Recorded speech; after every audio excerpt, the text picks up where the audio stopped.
Go ahead. Radha Madhava Kunja Vihari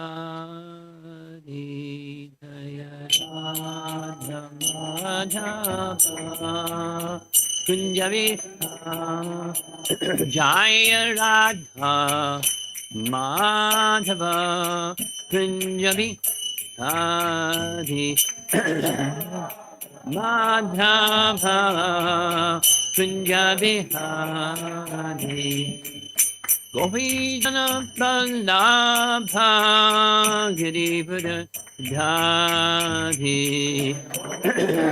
Vallabha Gopijana Vallabha Girivara Dhari Gopijana Vallabha Girivara Dhari Jasodandana Vrajajanuranjana Jasodandana Vrajajanuranjana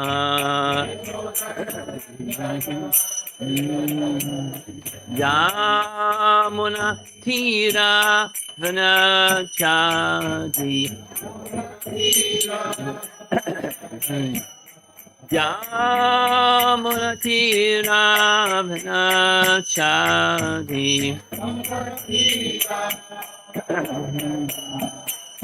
Jaya Radha Madhava Kunjabi Adi Madhava Kunjabi Jaya Radha Madhava Kunjabi Adi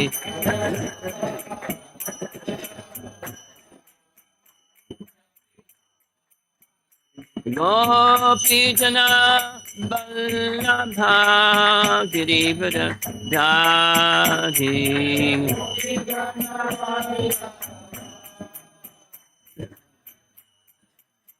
Gopijana Vallabha Girivara Dhari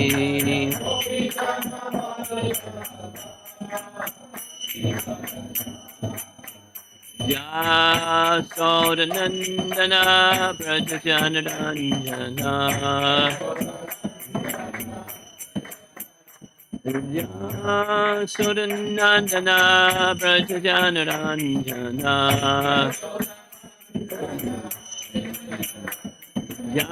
Yamunati Ravana Jari Yamunati Ravana Jari Jaya Radha Madhava Kunjabi Adi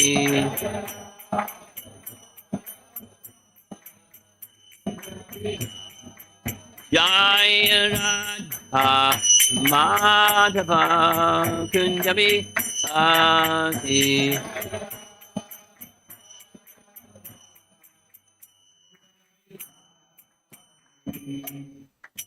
Jayam Vishnupad Paramahamsa Parivitakasarita Astatarasata C. Srimada's Divine Grace is the Bhaktivedanta Swami Srila Prabhupada ki Ananta Koti Vaishnavrinda ki Grantaraj Srimad Bhagavatam ki Nitai Gaur Premanandi.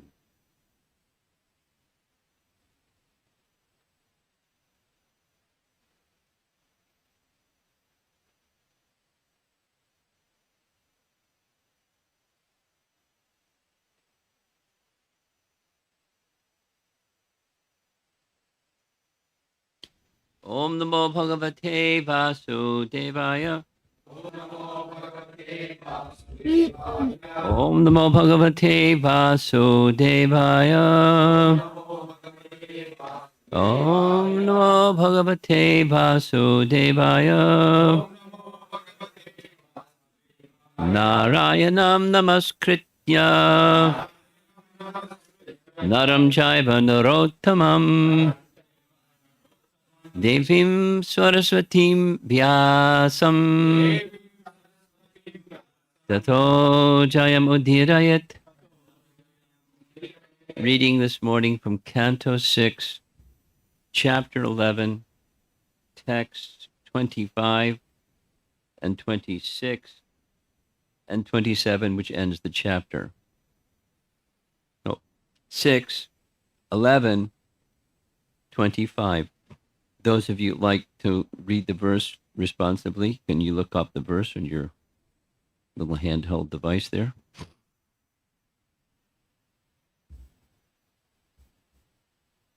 Nanakapishtam nacha parameshtyam nasarva bhaumam narasadhipatyam na yoga siddhir apunar bhavam va samanjasa tva virahaya lankakankshe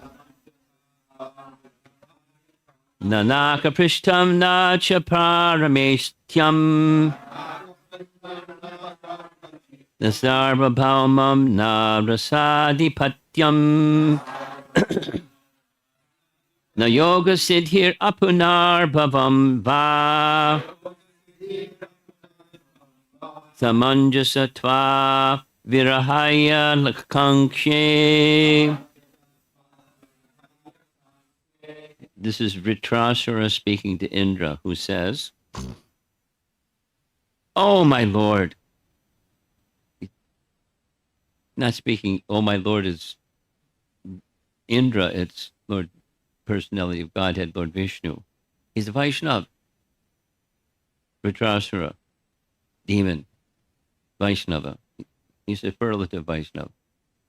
"Oh, my Lord, source of all opportunities, I do not desire to enjoy Dhruvaloka, the heavenly planets, or the planet where Lord Brahma resides, nor do I want to be the supreme ruler of all the earthly planets or the lower planetary systems. I do not desire to be master of the powers of mystic yoga, nor do I want liberation.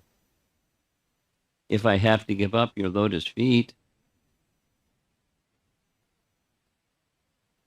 And purport by Srila Prabhupada. A pure devotee never desires to gain material opportunities by rendering transcendental loving service to the Lord. A pure devotee desires only to engage in loving service to the Lord in the constant association of the Lord and his eternal associates, as stated in the previous verse. Dasanu daso bhavitasmi, as confirmed by Narottama Das Thakur. Tandera charana sevi bhakta sanivas janme janme hoy e abhilas, to serve the Lord and the servants of his servants in the association of devotees is the only objective of a pure, unalloyed devotee. I'm just going to read the next two translations and the purport, short purport for 26. "Oh, lotus-eyed Lord, as baby birds that have not yet developed their wings always look for their mother to return and feed them, so as small calves tied with ropes await anxiously for the time of milking, when they will be allowed to drink the milk of their mothers, or as a morose wife whose husband is away from home always longs for him to return and satisfy her in all respects, I always yearn for the opportunity to render direct service unto you." Purport. A pure devotee always yearns to associate personally with the Lord and to render service unto him. The examples given in this regard are most appropriate. A small baby bird is practically never satisfied except when the mother bird comes to feed it. A small calf is not satisfied unless allowed to suck the milk from the mother's udder, and a chaste, devoted wife whose husband is away from home is never satisfied until she has the association of her beloved husband. Final verse of the chapter. Oh, my Lord, my Master, I am wandering throughout this material world as a result of my fruitive activities. Therefore, I simply seek friendship in association with your pious and enlightened devotees. My attachment to my body, wife, children, and home is continuing by the spell of your external energy, but I wish to be attached to them no longer. Sounds like Queen Kunti, right? Let my mind, my consciousness, and everything I have be attached only to you. Thus ends the Bhaktivedanta purports to the 6th canto, 11th chapter of the Srimad Bhagavatam entitled The Transcendental Qualities of Vritrasura. So a question came up yesterday. What's the backstory? That was your question, right? So here's a little bit of the backstory, going back like 4 chapters. A priest of the demigods, one of the, during some period of the cycle of the 4 yugas, etc., Indra and the demigods had a priest. His name was Twashta. Twashta had a son. And Twashta's son, what's Twashta's son's name? Huh? Vishwarup, yeah, Vishwarup. Vishwarup was an interesting person. He had 3 heads. No explanation of how that happened, but he had 3 heads. And on his father's side was Twashta, who was a Vaishnav guru. And on his mother's side, she was from the Daitya dynasty, the demon dynasty. So the son, Vishwarup, had affinity for both mother and father. And Indra, king of the demigods, was engaging Vishwarup in performance of yajna on behalf of the demigods.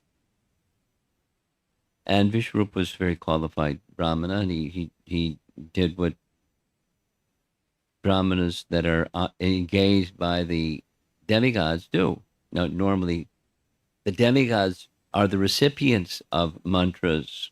Someone on the earthly plane does some yajna, and they propitiate the demigods on the celestial plane. But this was a case where the demigods, particularly Indra, was engaging Vishwarup. And Vishwarup had split affinity for the demigod, and as the son of Twashta, but also because of his mother's side, some affinity for the demons. So sometimes, the persons who are participating in yajna don't pay too much attention to the mantras of the Brahmana. So he said the proper mantras for this deva, that deva, and the other deva, and on the side he added some other mantras that were propitiating and offering sacrifice to the demons. And this went on for some time, and then Indra discovered it. And being sometimes proud, because it's easy to be proud.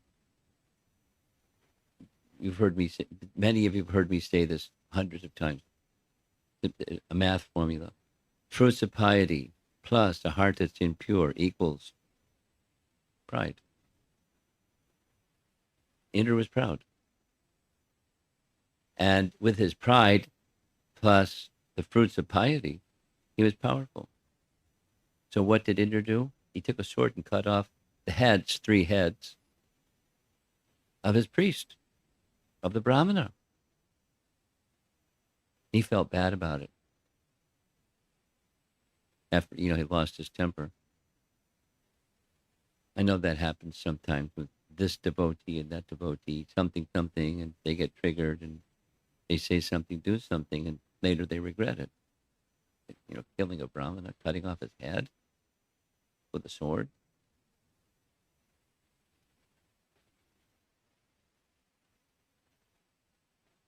His father found out. Vishvarup's father, Twashta, found out. His son's killed. So there was two things. There was a sinful reaction, which Indra knew there are mantras and procedures and tantras and this and that, where he could neutralize or at least diminish the reaction. He chose to not. There's a detailed explanation of he accepted the sin and then he divided the sin into 4 and distributed the reaction to the sin to 4 entities. And rather than go through all that, because this is just the backstory, Twashta was ticked off. So he performed a yajna to create a demon. He's a Vaishnava, to create a demon that would punish Indra and kill Indra. But, like a detail, when Brahmanas chant mantras, when the qualified Brahmanas chant mantras, if they make a mistake, you get the opposite result. A little mistake. Just he didn't pronounce properly. Many of you know the whole story. Indra Shatro became Indra Shatroho, or Indra Shatroho became Indra Shatro. He created a demon that would be killed by Indra, rather than a demon that would kill Indra, just by pronouncing one syllable incorrectly. A demon was produced. The demon's name? Vritrasura. And Vritrasura, after being created, went after Indra. Ooh, Indra was, I can accept the sinful reaction, but I don't want to be killed, thank you. So he took shelter of Vishnu. Went in trouble. Take shelter of Vishnu, right? Vishnu said, bad. Killing a Brahmana. Cutting off his heads, plural. Very serious. And here comes Vritrasura. You better correct yourself. Never do this again, first of all. But here's a way that you can check Vritrasura. Vishnu said, there's a procedure. Ask Dadichi for his bone. Dadichi was alive. Ask Dadichi for his bones, and he'll say yes. He's a highly elevated personality, and you're the king of heaven, so he'll say yes. Ask him for his bones. You take his bones, and it doesn't say how, but churn his bones, and you can produce a very, very special weapon, or a thunderbolt weapon. And with the thunderbolt weapon, by that thunderbolt weapon, you can kill Indra. Excuse me, you can kill Vritrasura. So he steps 1, 2, and 3, and he has this very, very powerful thunderbolt weapon. And meanwhile, Vritrasura is making havoc in the heavenly kingdom, and battle with Vritrasura was winning because he's a very powerful personality. Indra came along with his new special Rolls-Royce thunderbolt weapon, and started using his thunderbolt weapon against Vritrasura.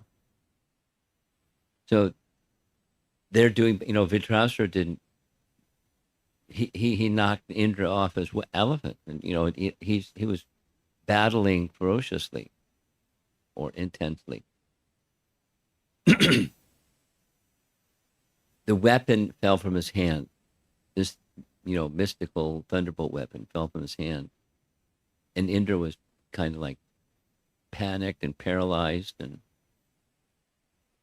Vritrasura said, "Pick up your thunderbolt weapon and kill me." Then there was this whole discussion between the two, in the midst of a battle till death. And he described, look, you're materially attached, Indra, right? I mean, you want your kingdom, and you don't want to lose your kingdom, and you like your body, and you don't want to lose your body, and so you're attached. Okay, great. That's why you have this thunderbolt weapon.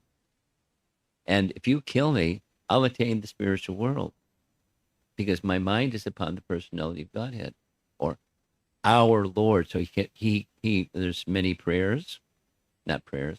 There's speaking between Indra and Vritrasura, speaking to Indra, saying, "Our Lord," this and that. Our Lord doesn't approve of this attachment to Dharma, Artha, Kama, Moksha. That was we discussed yesterday. That's the backstory behind that discussion. And use your weapon. Please use your weapon. And it's what you want. It's authorized. The personality of Godhead told you how to get this weapon. Use it. Be victorious. Kill me. Because I know where I'm going, and I know what you're going to get if you get what you want. We want different things. We're devotees of the same Lord, but you've got beans in your ears. You can't hear what the Lord says. I've heard what the Lord says. Don't chase after this temporary stuff. It's a lesson, because this is yesterday's class summarized. Dharma, Artha, Kama, Moksha is within the Vedic text, and persons who are Vedic, they start with the Dharma part, and there's the motive or intention behind the Dharma part. Prosperity. Dharma, to get prosperity or wealth or the fruits of piety. So Dharma, with that intention, the fruits of piety come, and what do? Kama, sense gratification. And at the end, if one follows that Dharma, Artha, Kama system properly, then in course of time, a little light goes on that says, you know what? I'm not satisfied by Kama. Let me desist from this pursuit of Kama and pursue instead moksha. So that's the fourth. Now this verse, this one of the three verses this morning, the first of them, he's speaking directly. He's no longer, he's addressing the personality of God. He's in the body of a demon, but he is a Vaishnava in consciousness. So he played the role of a demon. That is, he was in opposition to the demigods and battled with demigods. Powerful, powerful, powerful. But in the consciousness of a servant of the Supreme Lord with a very clear objective. He wants the objective is discussed. He wants to be with the Lord's devotees and serve the Lord directly. And in this material world, it's difficult, especially in the body of a Vritrasura, a big, big, powerful demon. He doesn't like it. And he wants freedom from that embodiment in the material world, and wants to be in the spiritual world, in the association of the devotees of the Lord and association of the Lord, and serve the Lord directly. That's his aspiration. Even he's in the midst of a battle till death. he's clear. Most of us, circumstances in life happen and they're problems. We all know what problems are, what you do when you got problems. You focus on solving the problem. And the resource that you turn to for solving the problem is your intelligence and your skills. Problem solving, material life, problem solving. Because there's always problems. Sometimes it's less and sometimes it's more, but there's always problems. Just have a body and you got problems in different degrees, at different stages of life, and depending on guna and karma, different problems. And material life is you're engaged in creating problems and dealing with problems when they come from the problems that you created by your karma. It's the nature of the place. It's the nature of material embodiment.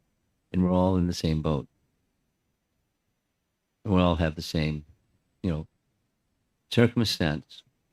Generically, the same circumstance, customized for us, for our guna and karma, but in general, continuing on in material life. How many births can one take? Unlimited. Krishna says in Bhagavad Gita, I forever cast them in demoniac species. There's no end. Unless there's a connection with the Supreme. And most people have different ideas about what connection with the Supreme means, and so there's different religions. One of the topics I was asked to speak about in University of Texas in Austin was, why are there different religions? That's another class, another topic. But people have different. There's modes of nature. There's diversity in the modes of nature. The modes mix, and there's different. And then different based upon those different modes. There are different conceptions of what's supreme. What's the target? What's the objective? Get in your car and go for a drive. Where are you going? What's the goal? So there's different ideas of what the goal is. So there's different religions. And so there's lots and lots and lots and lots of ideas. But those ideas are mistaken, largely. The exception of the mistaken idea is where there's a non-mistaken idea, or from an infallible source, in disciplic succession, that's transparent from what the original source says. That's rare, like super rare, very special. And with that very special, then there's the opportunity to not problem solve anymore, because you have no problems. What's life like without no problems? Without any problems? What's life like? Vaikuntha. So that's a nice thing to aspire for. But then what is stated here is that a Vaishnava doesn't ask the Supreme Lord for anything material, including liberation, like cessation of problem-solving existence, birth after birth. They're not seeking that. That's one can say indirectly aspiring for the association of the Lord and his devotees and their eternal service. That's moksha. But the common idea of moksha is negation. Not this, not this, not this, not this. But not the positive. Without the service to the lotus feet of the Supreme Lord, the statement that's in Vritrasura's verse, I don't want that. I don't want liberation that without access to the lotus feet of the Supreme Lord, to your lotus feet, because he's addressing the Supreme Lord. He's no longer just speaking to to Indra. Even when speaking to Indra, his Krishna consciousness or Vishnu bhakti is fixed, even on a battlefield. And then in the conversation, and then after the conversation, the beginning, middle, and end. There's no interruption. There's nothing material that creates, nothing material that interrupts. It's not material. That's the platform of Vitrasra. So he's giving a nice Bhagavatam class to King Indra, who needs to hear it. But he can't hear it because he's got beans in his ears. He wants his kingdom and wants to maintain it. He doesn't want to let go of it. He wants to maintain it. And there's an obstacle. There's a problem. Vritrasura. Even Vritrasura reminded Indra that the Supreme Lord Vishnu has authorized you. Do what the Supreme Lord wants. Why are you hesitating? What kind of bhakti is this? You don't have real bhakti because you're just thinking about yourself. That's not what real bhakti is. And because you're just thinking about yourself, you're bewildered. No, in a moment, pick up your thunderbolt weapon and finish me. That's what the next chapter is about. And he does. It takes a while. 1 year using this super mystical thunderbolt weapon to finish him, to cut off his head, because he cut off his arms, and then he has armless, or has one arm, and still Vitrasura is fighting. Even after all this chapter 11 discussion, he continues fighting, because that's what he's created to do, battle Indra. Wanting, through that battle with Indra, to be in the association of the personality of Godhead eternally, evermore. It's really nice. I mean, the lesson, the story is an interesting story, and the lesson is a very pertinent lesson.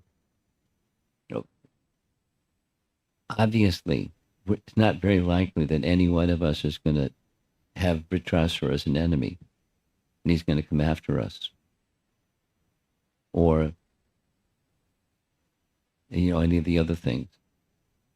That we're going to cut off the head of 3 heads of a Brahmana with a sword. That's not likely to happen.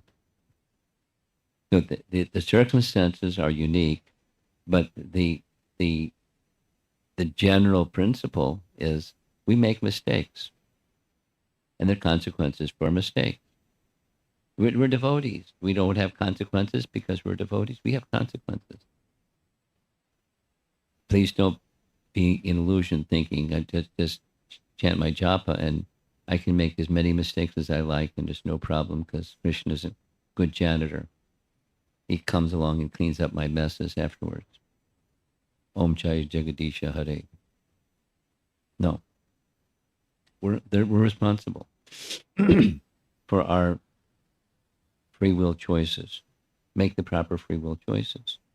And make the proper free will choices with the right purpose behind the choices that we're making. 2 things. This was our class yesterday, just, one more time. The intention behind the choices we make is as important as the choice we make. We don't neglect Dharma because it sounds like poo-poo on Dharma Artha Kama. We don't neglect it. That's sinful. And there were consequences for sinful. So we follow Dharma. But that's not our goal. If it's not our goal, but we're following Dharma, when we're following Dharma, what's our goal? Achieve the eternal association of Krishna and his devotees. Service. That's the medium and that's the consequence. That's the goal. The means and the end are the same.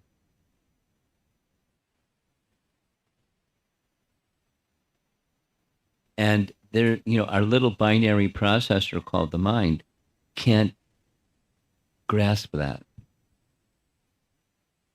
We will never grasp it. It remains in the category of inconceivable or achintya. Reality that's not have cause and effect. It's not within our experience. It's not within our capacity to grasp it. It's not mental. It's not achieved, so it's another realm. So the other realm can be understood by revelation or by the personality of Godhead awakening within us, super soul awakening within us, or an understanding of what's beyond the material. That's bhakti. Beyond knowledge is transcendence. Beyond knowledge that's in the mode of goodness is transcendent. Transcendental knowledge. The message of Bhagavad Gita stands. And what's in the Bhagavatam is the graduate study of Bhagavad Gita.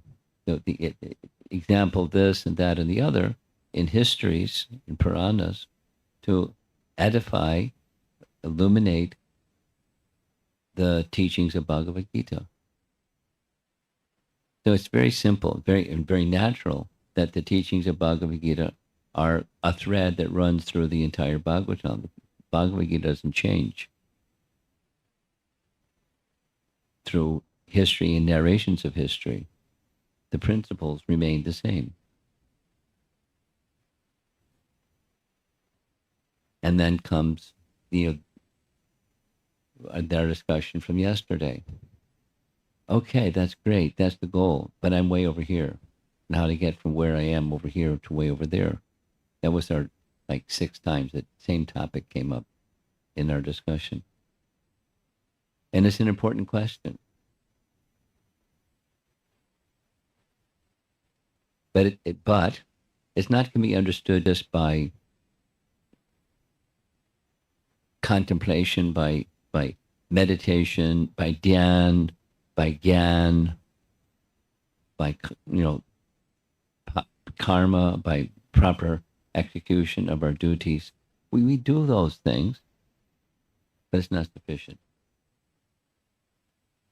From yesterday, I'm going to end. From yesterday's discussion, I came across a nice verse. Chaitanya Charitamrita, you can look it up later. Adi Lila, chapter 2, verse 117. Adi Lila, chapter 2, verse 117. Where the author, Krishnadas Kaviraj, is writing on a delicate subject. And rather than what's that delicate subject, he says one should not become lazy and avoid trying to understand this transcendental apparent contradiction or difficult to understand topic. Don't be lazy. Try to understand the Siddhanta. That the word is how the verse begins. Because by that exercising, we can't understand by intellect, but by bhakti, then one can then fix the mind upon the personality of Godhead Krishna. So there's another answer to the question, a supplemental answer to the question. We're here, the goal is way over there, how to get there. The mind has to be strong. You can't get there by being complacent. You get there by bhakti. And one of the elements in bhakti, this verse that I just referred you to, is a procedure given by Krishnadas Kaviraj in Chaitanya Charitamrita when topics are being discussed, philosophical topics, like how to get from point A to point B. When we seem to be stuck in point A, we want to get to point B. How do you get there? Bhakti. Oh, come on. Can you make it But can you break it down a little bit? Like, what's that bhakti thing? So that's Rupa Goswami's teaching. So become familiar with the process of bhakti through Bhakti Rasamrita Sindhu or Nectar Devotion. And then you'll have the answer to the question, how do you get there? When there's this big gap between where you are and where you want to be. I mean, it's important to understand you're not there yet. It's important to understand there is a destination that's not where we are today. There's transcendence. But I'm not I accept in principle transcendence, but I'm not there yet because I'm still over here with affinity for stuff, the temporary. I accept I accept the beyond. And so that's the dynamic, exactly what's going on in these verses. Indra is attached. Vritrasura is unattached. And he's trying to convey to the attached how to become unattached. It's not a different principle. It's in a historical narration, not fiction, historical narration. And Indra doesn't get it. And there are lots of people that don't get it. We practice, but we don't get it. We hear, we don't get it. We're not progressing in a way that we could potentially progress because the method given to us is the method that's needed.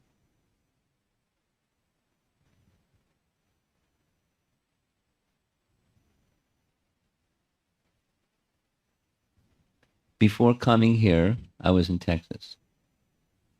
And while in Texas, I chose to speak on verses from Canto 1, Chapter 2, Bhagavatam, starting with text 6, 1, 2, 6.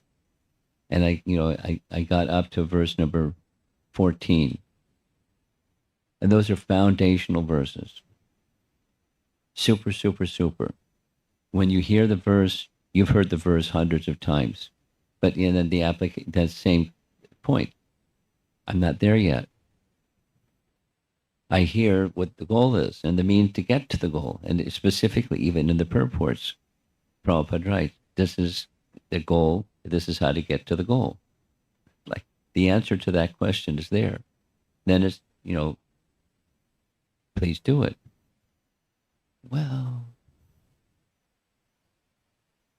I know the verses and I can recite the verses, but I'm not there yet. The bhakti has become elusive. It slipped out of my hand. It was never in my hand. But the process is there. So it's just go on hearing and go on hearing, go on hearing. It's not mechanical, just n number of times, and then I'm there. The bell rings. It's not a mechanical process. It's a devotional process. That is to say, the transformation of heart is needed, where it's not just concepts, it's consciousness, the orientation of one's heart, away from and towards. No, we all of us, we're here for a reason. There's some faith in all of this. So we're here. We're not doing something else. Lots of people doing something else. We could also be doing something else. We're here. Why? This is an indication of faith. And so all of this, using Prabhupada's language, it's fanning the spark.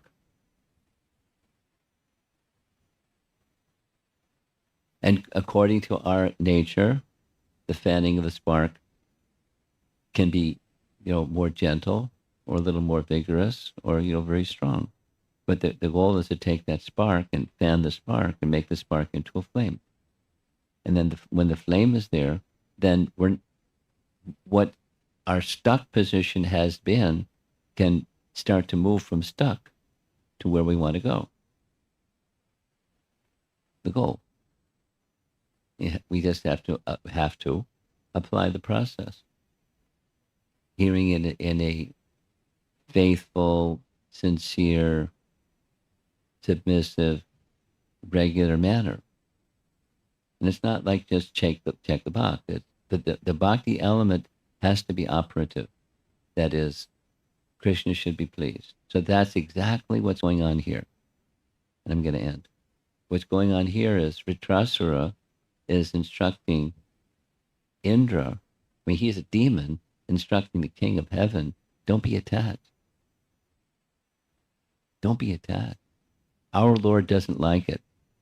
He's so kind that he's very clear. Don't be attached to Dharma, Artha, Kama, or Moksha.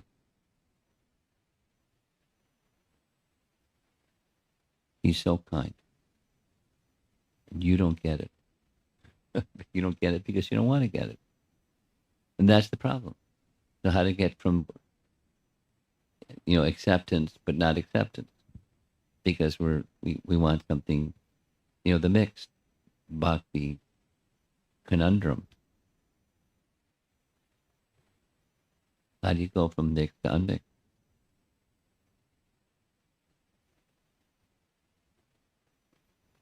It's so these primary things. Bhakti is the means, the primary, five primary, and you do the five primary properly. At least striving and practicing in that manner, starting with how we chant the holy name every day, and then how we hear the Bhagavatam every day. Is our purpose in being here information, or it's not just give the right answer in your Bhakti Shastri exam, but ask yourself, what's the purpose? Am I conscious of what that this is an opportunity being provided by the sadhana bhakti process, so I can go beyond the mechanical to the devotional. Is that really what my purpose is? It's not demeaning. It's not rhetorical. It's bhakti. It's personal.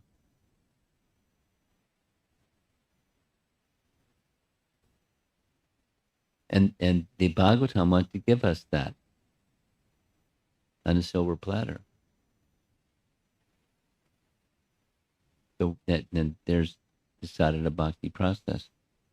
At some point in time, progressively, the aspiration to go beyond mediocrity or complacency or attachment is needed.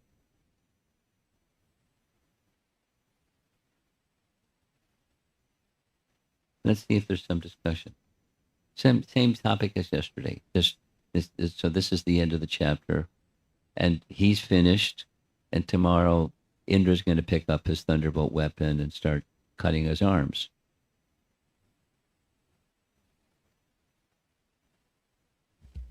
But with the material purpose in mind, not with the bhakti purpose in mind.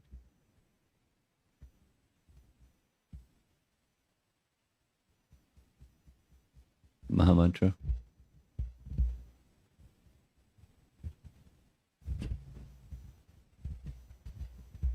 Guru Maharaj, Indra's character is really bewildering to me. Who's? Indra.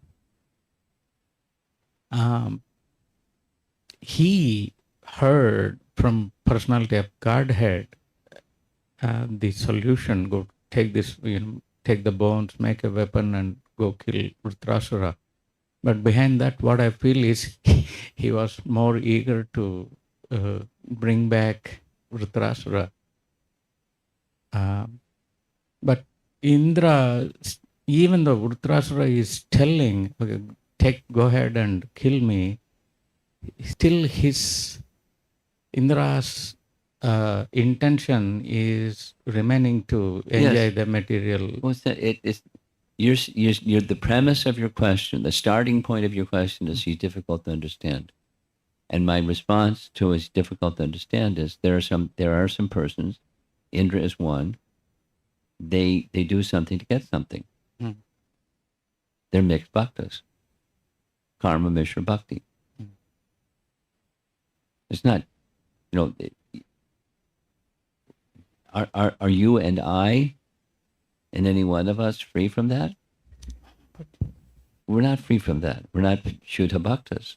We understand it. We've heard it thousands of times. And we're still attached. And you're not like Indra, but, in our own way, each of us, somewhat, more or less, Yeah. in different applications. So it's not difficult to understand. It's an conception of fruitive activity. Do something to get something, and then to go beyond it. It's not check the box, not mechanical. And but on the other hand, Vritrasura got the mercy of Narada from his previous life, and he is still preserving his devotional quality, even though in a So you're remarking, but it's not a surprise. Okay. Someone else.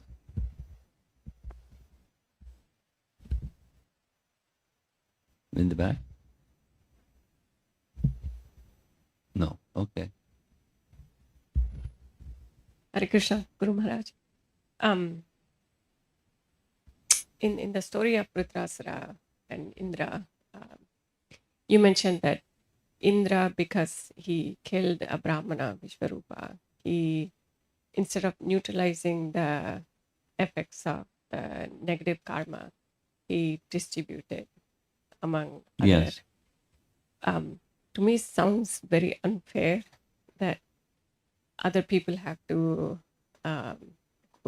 pay for someone else's sin. That's the nature of administration. You can say unfair. It's the nature of administration. If a virtuous king is virtuous, the subjects flourish. If the king is not so virtuous, the subjects suffer. It's the nature of to be in administrative position. It's a privilege and a responsibility, both. And guess what? It's going on in the world today. Yeah. Big time. And Kali Yuga is progressing. And there's different parts of the world or different leaders that do different stuff. And what's going on in the leadership role goes down to the people that are the followers. And then there are people that are followers that don't like, it gets very complicated. Kali Yuga is a very complicated place, time, circumstance. But the principle doesn't change. So you can say it's not fair. People have leaders. And there are different ways of identifying a leader. The ideal, qualified king. And he became qualified by being trained by qualified brahmanas. So this is Kali Yuga. Where's the qualified brahmana? Where's the qualified king? It doesn't exist. But the principle doesn't change. You know that the examples from scripture, when one citizen in Dwarka, his son died. His son didn't exactly die. His son just disappeared. Or something similar happened in Ramayana. It's like, and the blame went to the king.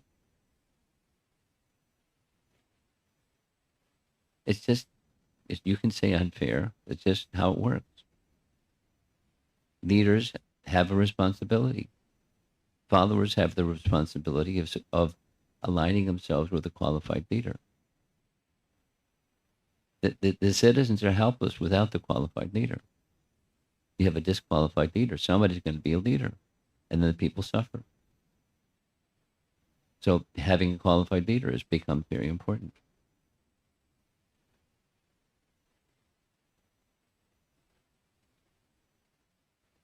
It's just like in a family. If supposing the father or mother, they have children, and they're irresponsible, the children suffer. Supposing they're very responsible, the children benefit. And not just, food on the table. everything. Their experience of life is dependent upon their those that produce them, mother and father. It's just it's nature's arrangement. Thank you. I have one more question. Go ahead. In the verse 27, Vritrasura prays to Lord Vishnu to cut off all his attachments, similar to prayers of Queen Kunti. Yes, in, exactly. In text, in verse 41. Here in the purport, Srila Prabhupada states, a pure devotee cuts off the limited ties of affection for his family and widens his activities of devotional service for all forgotten souls. But then when you see the war between Vritrasura and Indra, Vritrasura is saying, well, use a thunderbolt to kill me. I'll go I'll go to Supreme Personality of Godhead, which is what I want, and then in Indra, you get what you want. Yeah. Right. So oftentimes you find yourself at odds, be with your family members or your neighbors. You try to say, You're not okay, in charge of that. Family Right. members and neighbors. You're not. That's not your responsibility. Krishna is in their heart. Krishna knows what's in their heart, and Krishna is reciprocating. Same here. My question is, so you just let them be, right? It's because that's also sanctioned by, like in case of Indra, Vishnu. It's not. It's not when he take Kunti's prayers or take Vritrasura's prayer.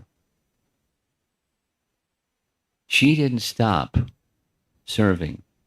Vritrasura didn't stop serving. He was serving. He, Vritrasura, was continuing to serve the purpose for which he was created. Mm-hmm. He will be killed by Indra. So he put up a tussle because that's part of what he was supposed to do. Right. In service to the Lord Vishnu. He didn't change that position.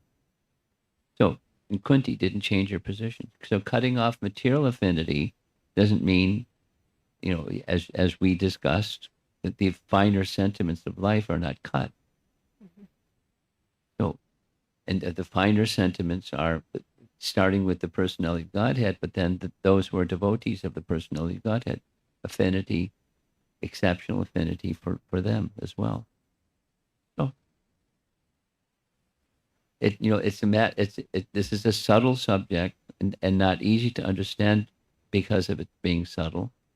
What is this prayer? The material affinity cut. What is it? And it's not, the spiritual is the material, the covering of the material. Let me not be attached to the material covering. Right. So it doesn't mean, let's just say, friendship becomes zip, because that's the material affection. Let me become a zombie, or something, a dead stone. No, finer sentiment, but the material portion.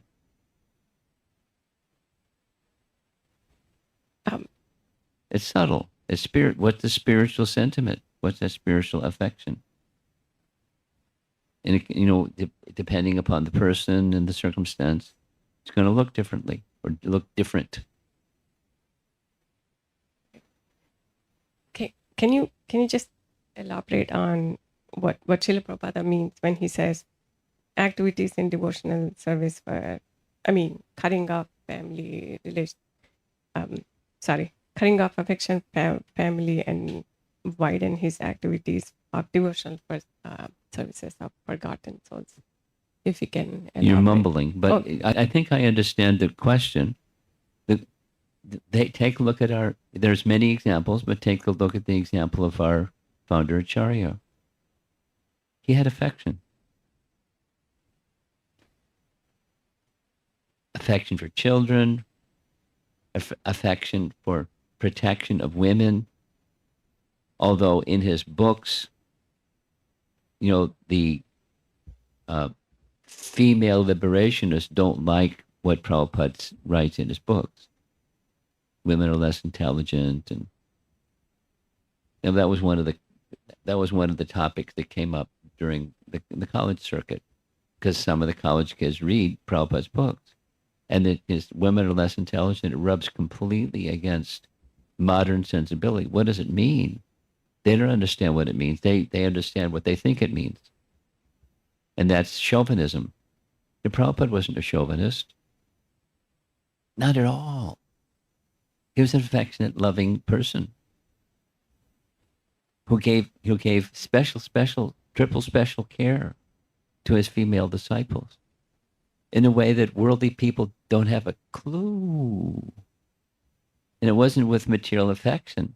It wasn't with material something. Even like a father to a child. It was transcendental affection. So it's not easily understood. The finer sentiments when you cut the affinity for the temporary. What's left? Like, dull, stone. No feelings. Oh, not at all. And what's underneath those material affinities and material affections and material sentiments? If you're an impersonalist, then the reciprocation is there. Numb,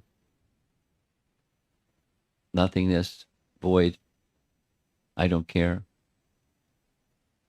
No feeling. And that's a way, it's being anesthetized. That's not spiritual life. I mean, some people think it's spiritual life. That's it. That's all there is negation. That's all there is. Because the material is miserable and illusory and false. So become numb. That's liberation. So I don't know if that's answering your question, but to me it's answering the question.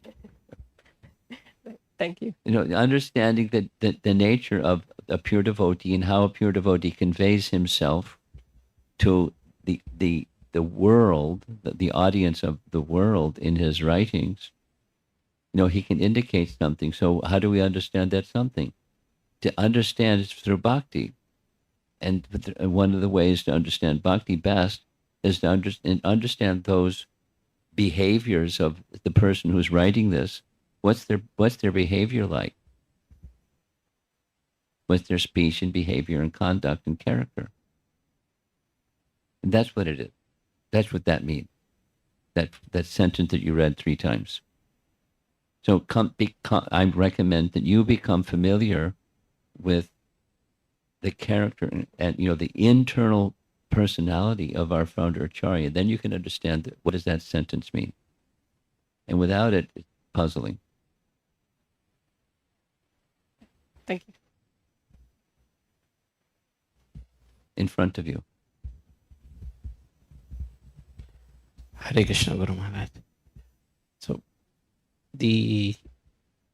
when Indra went to Lord Vishnu and asked him I think when Lord appeared and Lord gave him the benedictions, not benediction, the solution for his problem, is it his intention to purify him because he introduced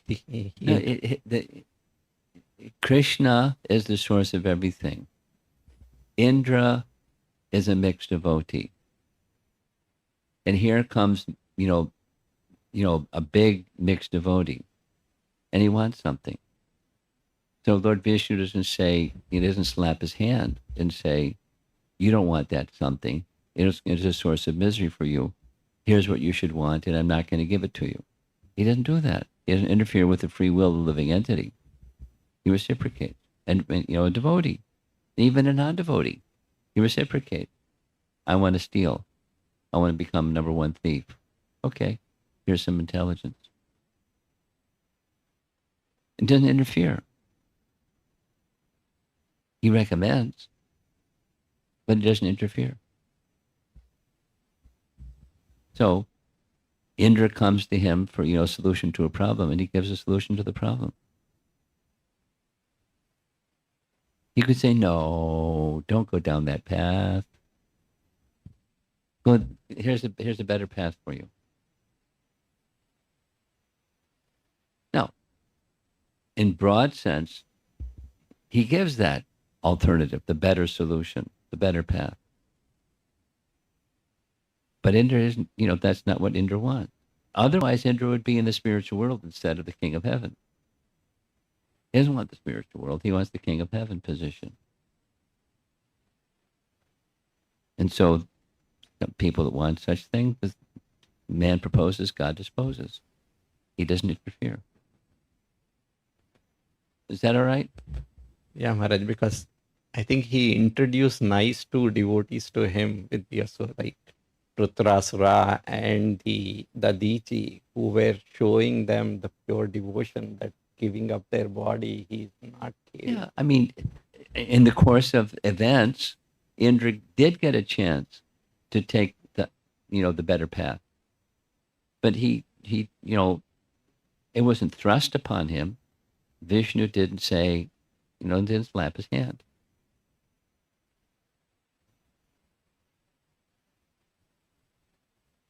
But subsequently, the means to achieve the greater desirable outcome was presented, but he didn't hear it.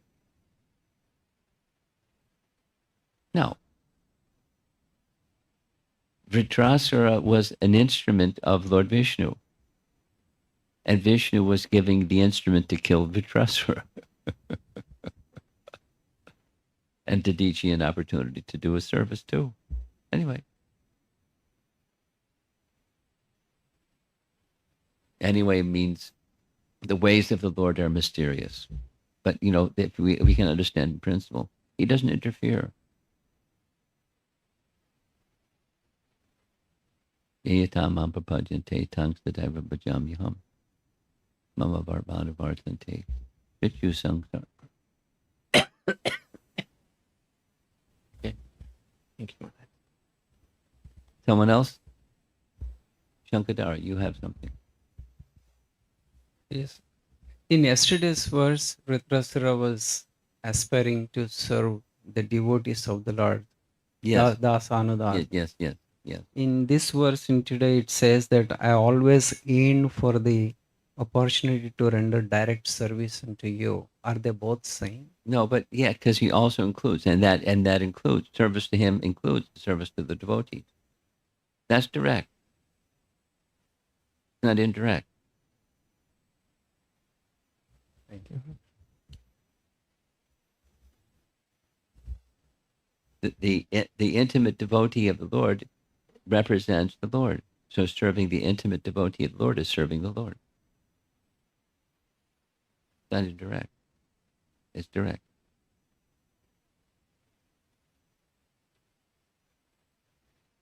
Srila Prabhupada ki